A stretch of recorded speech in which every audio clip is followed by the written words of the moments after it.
Sup, boys? Today we're discussing things in the future. We're discussing the seeds you plant now and what they can become later. I think, as a general rule of thumb, people should always have something they're looking forward to, whether it's traveling on vacation, or perhaps your favorite team is competing, or maybe, as I've said in previous videos, one of the things I look forward to the most in life. It's kind of sad, but I really love video game releases, especially video games that I really like, right? I think having something to look forward to is awesome. And maybe in the comments, you guys can tell me what you guys are looking forward to, whatever it may be. I'm I'd love to hear what you guys have to say. I just want to say before I start this video that I'm pretty tired today. I've been feeling pretty lethargic recently, and hopefully this will help me break that ice a little bit. But yeah, we'll just make this a quick video. Anyways, so the reason I thought of this video, because I'm sitting here right now on my porch. I just smashed a bug over there. It's sitting right over there. It's this ginormous tarantula in order for me to record this video, and now I'm recording it. And then as I was sitting down trying to think of a topic, as I normally do, I started thinking about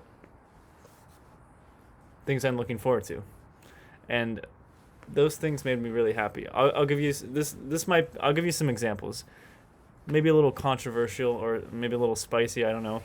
I'm looking forward to university. I'm excited for this next semester, not only because of the classes I'm taking, but because of the friends that I will meet once again after this whole COVID epidemic hopefully dies down a little bit in terms of how people are taking it.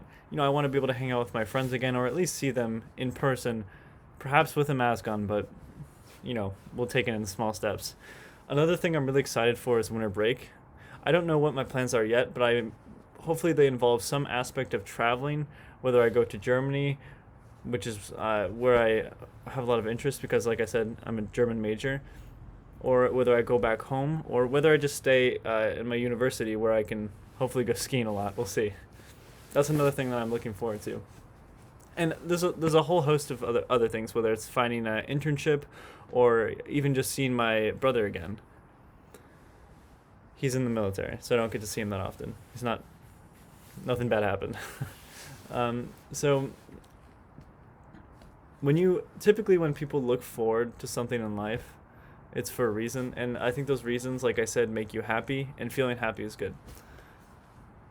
I think it's so in there's situations where you can look forward to something but also not look forward to something, and perfect example to this is the dentist.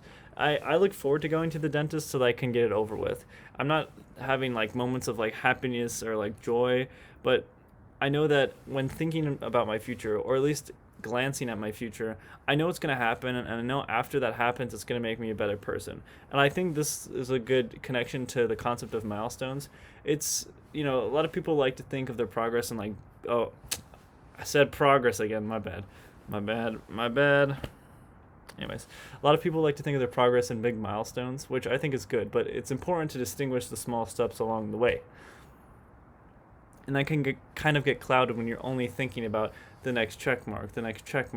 A lot of times at the start, it's a lot more steady, it's a lot more slow. You need to pace it out, or else you're not going to get there.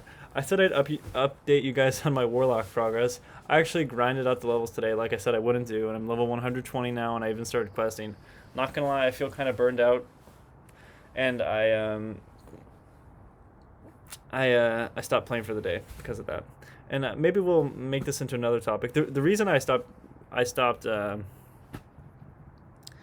playing was because the next thing that I was looking forward to, or the next thing I was setting my sight on, was just gearing. It was just kind of there's like a chain of like monotonous grinding in terms of the quests that you need to complete. That, by the way, I've already completed on another character that aren't account bound, so I have to do them again. I don't want to do this, but I'm gonna have to do it. So this is one of those things. It's like, okay, here we go. And I think that sort of progression's terrible because I've already done this content. I feel like I've already seen the story. I have the skills already. I know I have them because I've already done it, right? It's important to give people decisions in terms of what they do, or like how they get better at something in life, in video games. And with this World of Warcraft example, I'm not getting any skills. I'm not making any decisions. I already know the best routes. I've already done the quests.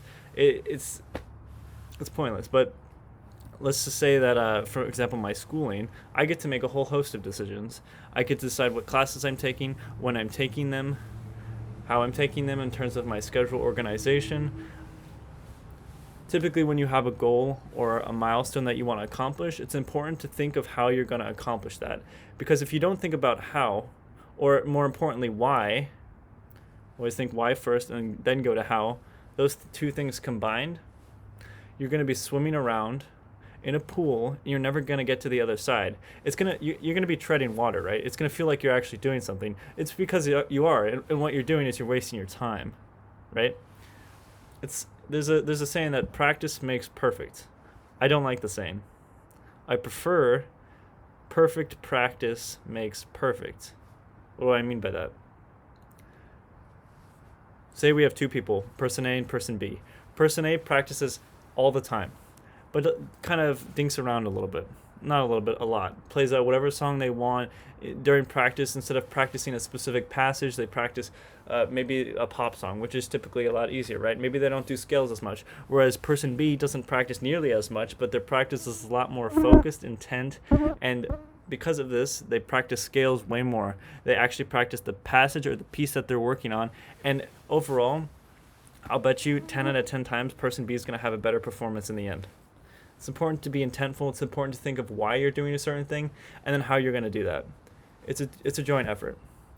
Tell me what you guys are trying to accomplish and why and how you're doing it. I'd love to hear about it, and I'll definitely respond to you guys in the comments.